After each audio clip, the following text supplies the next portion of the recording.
नमस्कार। पीताम्बरा ज्योतिष चैनल में आप सबका बहुत बहुत स्वागत है। दर्शकों, आज हमारा विषय है रक्षाबंधन।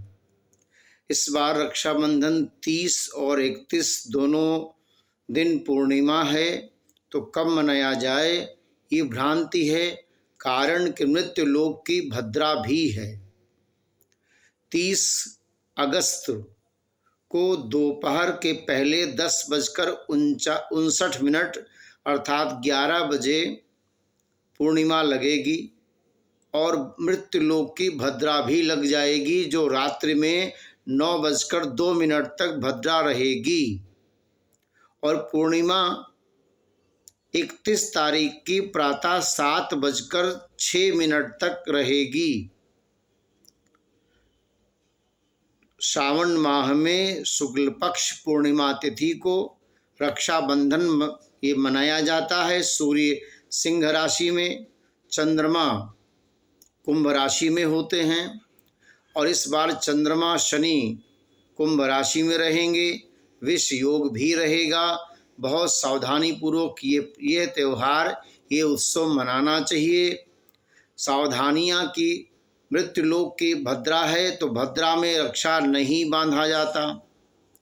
हमारे शास्त्र में सूर्यास्त के बाद रात्रि काल में रक्षा सूत्र बांधने का विधान नहीं है।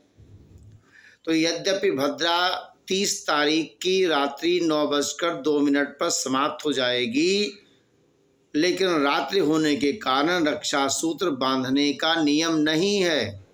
इसलिए 31 तारीख की प्रातः 5:30 के बाद से 7:05 के मध्य में रक्षा सूत्र बांधना है। अब जब रक्षा सूत्र बांधने के बहुत सारे नियम हैं, तो पहला तो ये है कि ये आप समझ लें कि रक्षा सूत्र रात्रि में नहीं बांधना है, भद्रा काल में नहीं बांधना है। तो 30 तारीख को पूर्णिमा तो है, लेकिन भद्रा होने के कारण नहीं बांधना है। भद्रा शाम को 9:02 खत्म होगी रात्रि में, उसके बाद रात्रि काल में नहीं बांधना है। अब 31 तारीख की सुबह 5:30 से लेकर 7:05 के मध्य में रक्षा सूत्र बांधना है। कैसे बांधेंगे?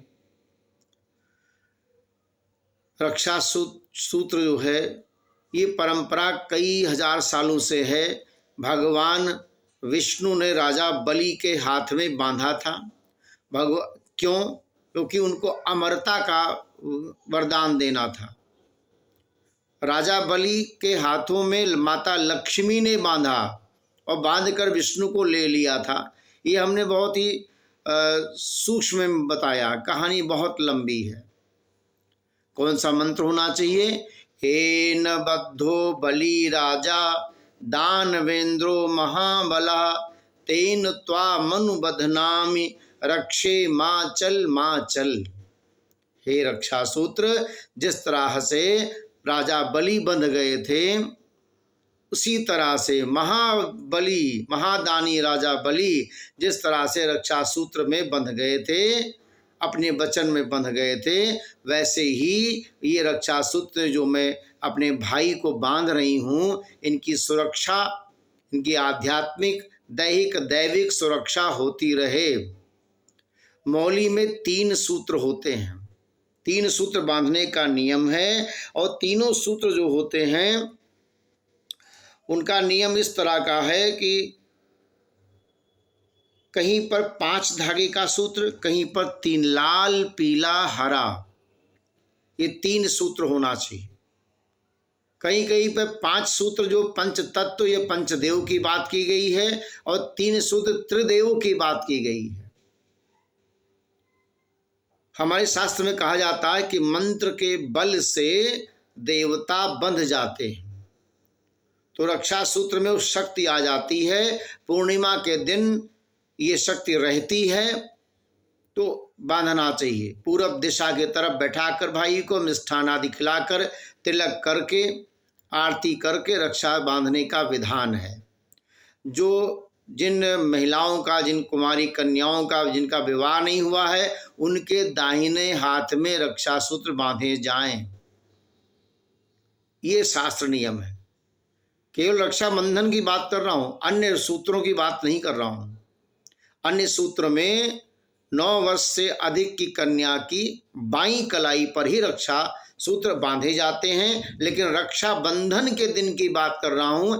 इस दिन जिनका विवाह हो गया है, जिन महिलाओं का, स्त्रियों का, उनके बाएं कलाई पर, जिनका नहीं हुआ उनके दाहिनी कलाई पर बांधी जाए। कोई भी किसी को रक्षा सूत्र बांध सकता है, ये नियम है। रक्षा बांधने का अर्थ है कि दैहिक, दैविक, भौतिक रूप से और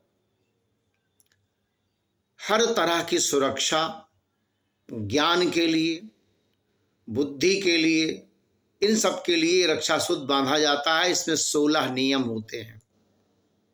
अब दूसरी बात आती है, रक्षा सूत्र कहाँ बांधा जाए। सामान्यतः हाथ की कलाई में बांधा जाता है। कोई विशेष रोग हो तो गले में बांध सकते हैं, 9 गांठ करके सूत्र पहन सकते हैं, लाल पीला। यदि कोई शारीरिक ज़्यादा कोई समस्या है, रक्त विकार है या लंबे समय से बीमारी चली आ रही है, तो कमर में भी बांधने का विधान है।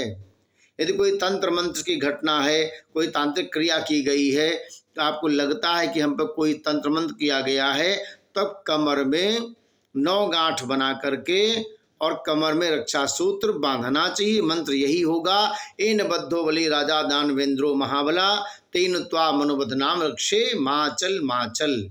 इस तरह से रक्षा बांधना चाहिए। ये शास्त्रीय परंपरा है, नियम है। सामान्य दिनों में मंगलवार, शनिवार, पर्व के दिनों में रक्षा बांधने का नियम है।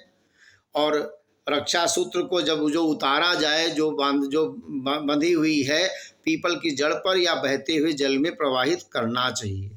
तो इस तरह से नियमों का पालन करेंगे तो बेहतर होगा। आध्यात्मिक शक्ति और चिकित्सीय और वैज्ञानिक, मनोवैज्ञानिक 3 विशेष कारण हैं रक्षा सूत्र के बांधने के। आध्यात्मिक शक्ति मिल जाती है और मनोवैज्ञानिक ये होता है कि हमने रक्षा सूत्र बांध रखा है तो हम अपने मन को नियंत्रित रखते हैं कि हमें कोई ऐसे कर्म नहीं करने हैं जिससे किसी और को हानि हो।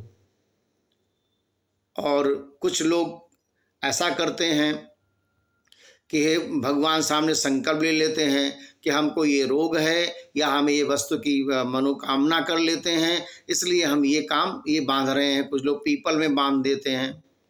एक और बताएं, पितृदोष को दूर करने का इस दिन बड़ा सुंदर नियम है। अपने बराबर काला धागा लेकर 19 गुना करके पीपल में क्लॉकवाइज लपेटें और अंत में 3 गांठ लगाएं।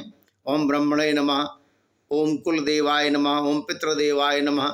इस तरह 3 गांठ अंत में पहले और अंतिम छोर को लगाएं तो पितृदोष समाप्त हो जाता है। ऐसा ये गुण केवल रक्षाबंधन के दिन, संक्रांति के दिन ये माना जाता है। तो इस तरह से जब आप करेंगे तो आपको लाभ होगा।